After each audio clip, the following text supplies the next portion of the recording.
you respect us and you respect the work we are doing. Therefore, you are here to engage with us.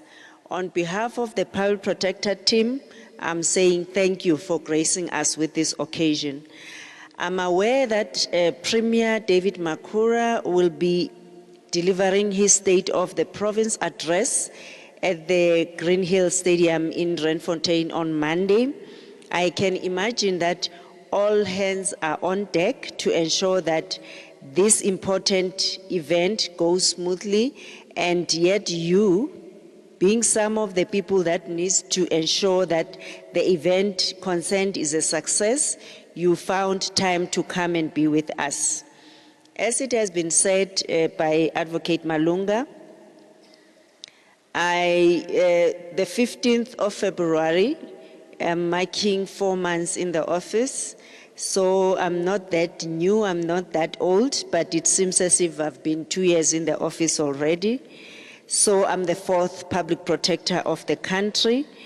And one of the things I deemed important in the commencement of my 7-year term, non-renewable term, is to tour the provinces to meet with all those people who have an interest in the public protector as an institution and the work which we do.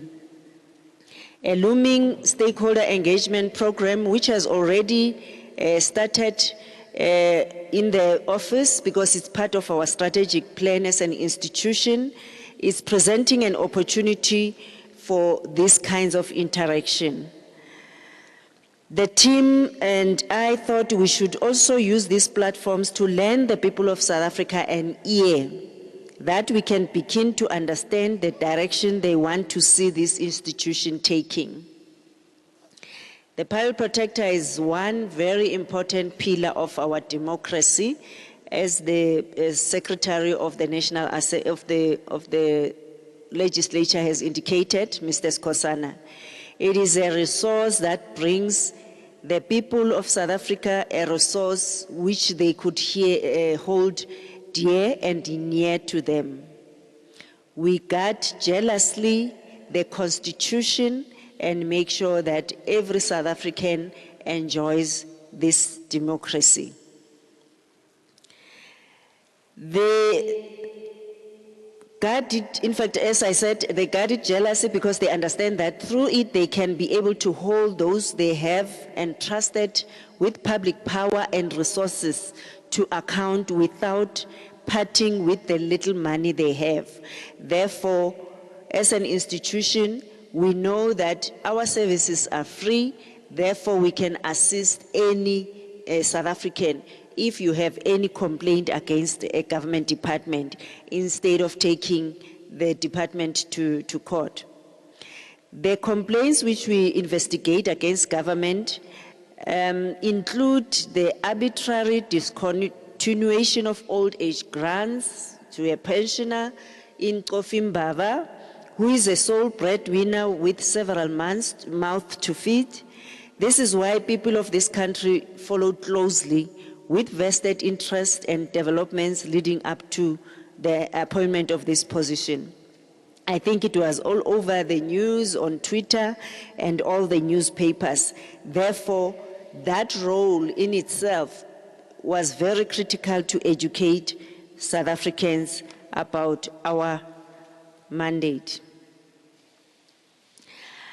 Accordingly, I will, over the next 77 days, which is almost 4 months, visit every provincial capital and at least one peripheral town in each provincial territory. Through this, I will be able to make contact with decision makers within the state, as I'm doing today, which I've done with the executive. I will be visiting Ratanda in Gauteng. My office never visited that part of the province. Therefore, we did fit to visit that place tomorrow. We'll be visiting Polokwane, we'll be visiting Thohoyandou, Nelspruit and Ermelo, Bloemfontein and Tabanchu, Mahikeng and Madoboko, Pietermaritzburg and Mkhwebane, Kimberley and Rigti, Bisho and Mqanduli, Cape Town and Fishhook. So we call upon the people of these towns and neighboring areas to make use of these opportunities. For us as the public protector, we trust that you have confidence in us in investigating your complaints. As you know, we have committed to take cue from Section 181(2) of the Constitution, which provides that the public protector is an independent, subject only to the Constitution and the law, and must be impartial in the performance or exercise of its power. It must exercise its power without fear, favor, or prejudice. As the Deputy Public Protector has indicated, Section 181(4) also of the Constitution provides that no person or organ of state may interfere with the functioning of the public protector. And again, it goes further to say, Parliament, in line with Section 181(5) of the Constitution, we need to be open to public scrutiny, which you've seen what we are going through when it comes to delivering our reports and engaging with the media and engaging with everyone. While this might appear as just talk, we guarantee that it shall be backed up by action. Given a fair chance, we will demonstrate to the people of South Africa that we understand our role and accord it the seriousness it deserves. Most of you, or some of you, know our mandate, as I've mentioned, in terms of Section 182 of the Constitution, is to investigate any conduct in state affairs, public administration, or sphere of government that is alleged to be improper or to result in any impropriety or prejudice. We report on that conduct and we take remedial action. We do have additional powers as the Public Protector. The powers under the Public Protector Act to investigate, to conciliate, and to mediate. Therefore, we can mediate and conciliate. I think issues of service delivery protest, we are there to assist. Issues of fees must fall crisis, we need to be seen to be helping in dealing with that particular issue.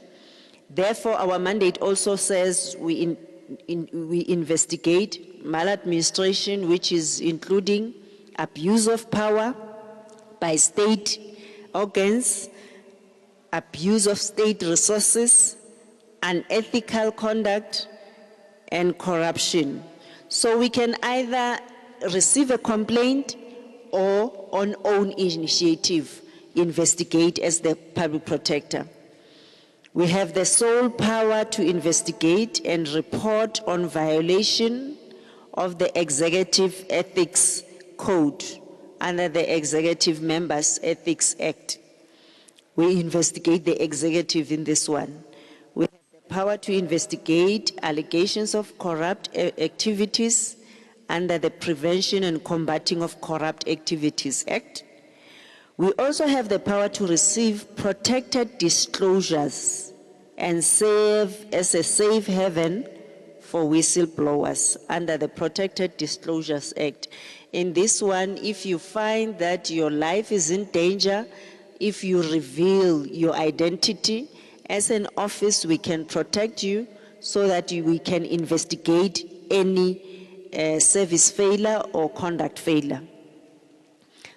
So anyone can approach us. We will give the complaint our full attention if it falls within our jurisdiction, which is improper conduct in state affairs or in the public administration. We don't have jurisdiction over private individuals or over private companies. Ladies and gentlemen, As I've indicated, we'll be visiting Ratanda tomorrow, and we have a Gauteng office not far from here. Currently, we have 585 cases at hand, which is our Johannesburg office. These are against various municipalities, including the city of Joburg, Tshwane, and Ekurhuleni. I'm glad that we have representatives from Ekurhuleni who are here as well. We will be engaging and working together going forward. The Departments of Human Settlements and Health and Transport and the Joburg Roads Agency, as well as Rainwater. So these are the complaints which we have, which are dominating.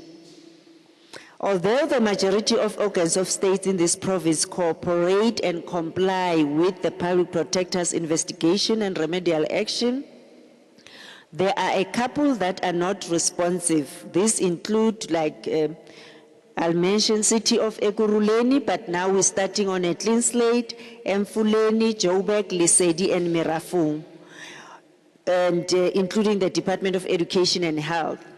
Going forward, we will be working very closely to make sure that we resolve these particular issues and we cooperate fully. Why is it important for organs of state to cooperate and comply? Why do we expect organs of state to be responsive and prompt when we ask questions on behalf of the public? We have a responsibility to be responsible to members of the public who entrust us with the service and conduct failure complaints. These grievances must be investigated without delay, and the outcomes must be communicated expeditiously. This way, our constitutional democracy is supported and strengthened. When members of the public begin to feel that making use of these constitutional complaints avenues is not bearing fruits, they resort to extrajudicial means of making themselves heard. These include violent protests that leave a trail of destruction in their wake. Earlier we were discussing about more than $1 billion, which the state will have to make available to fix the institutions which have been destroyed during the fees must fall. Therefore, we are saying, let's resolve complaints expeditiously. As an organ of state, in terms of Section 181(3) of the Constitution, through legislative and other measures, we assist and protect the public, we assist and protect the public, and as well, this section ensures our independence, impartiality, dignity, and effectiveness. Therefore, we won't be effective if organs of states are not responsive. If organs of states fail to comply with, in fact, to cooperate with our investigation, we do have the power to subpoena, an order to search and seizure, and issue contempt of the public protector orders. And if our remedial action is ignored, we could elevate to the level of Parliament, which may summon the state actor concerned to appear before it and explain their reluctance to comply. We could also enforce our remedial action through a court of law. As you know now that public protector remedial actions, according to the Constitutional Court of the land, are binding. So these are the powers which we have if we don't have any cooperation. The vision of the public protector, or my vision, is to take these services to the grassroots, empower the grassroots to be able to engage, and their local councillors, their local municipalities, public servants to be responsive. So this roadshow will also assist that we broadening our access to the grassroots. You already know that the Public Protector has the power to investigate, and our remedial actions are binding, and I've taken you through our mandate. We also have 19 offices around the country, which is 9 provincial offices and 9 regional offices. We will be expanding our footprint, busy engaging various departments, especially ministries. We've engaged Minister of Justice to utilize the existing structures of government, like your magistrates' offices. We've engaged the Minister of COCTA to engage various municipal structures, traditional councils, to increase the issue of accessibility. This will be an opportunity for me to meet face-to-face with communities, to engage and interact with you. And again, going to the far-flung areas, we know a lot of our people, or some of our people, are not literate. We will be broadening access by using the local languages to assist in this particular instance. In conclusion, we are doing all this in the spirit of ensuring that we live up to the expectations of those who conceptualized and breathed life into this institution at the dawn of democracy. We recognize those that came before us: Judge Selby Bakwa, Advocate Lawrence Mushwana, Advocate Tulima Donsela, who worked tirelessly to build this institution from the ground.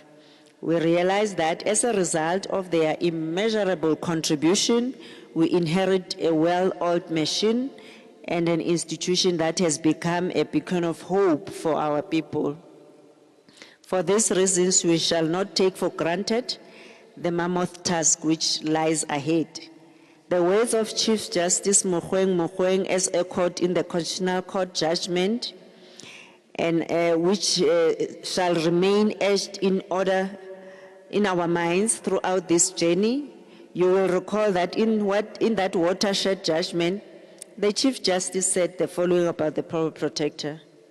The Public Protector is one of the most invaluable constitutional gifts to our nation in the fight against corruption, unlawful enrichment, prejudice, impropriety in state affairs, and for the betterment of good governance.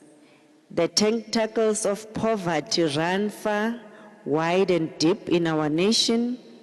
Litigation is prohibitively expensive, therefore not an easily exercisable constitutional option for an average South African.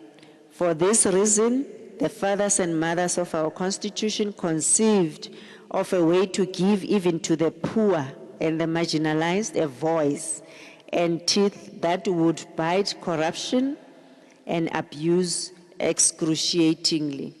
And that is the Public Protector. She is the embodiment of a biblical David that the public is, who fights the most powerful and very well-resourced Goliath, that impropriety and corruption by government officials are. Therefore, in the next 7 years, I will be making sure that a South African can be able to be empowered to take on this biblical Goliath. But again, we will be supporting government departments, state institutions, to use our reports for future deterrent, not to repeat the same mistakes. Hence, we will be supporting that constitutional democracy for the betterment of all South Africans. Thank you.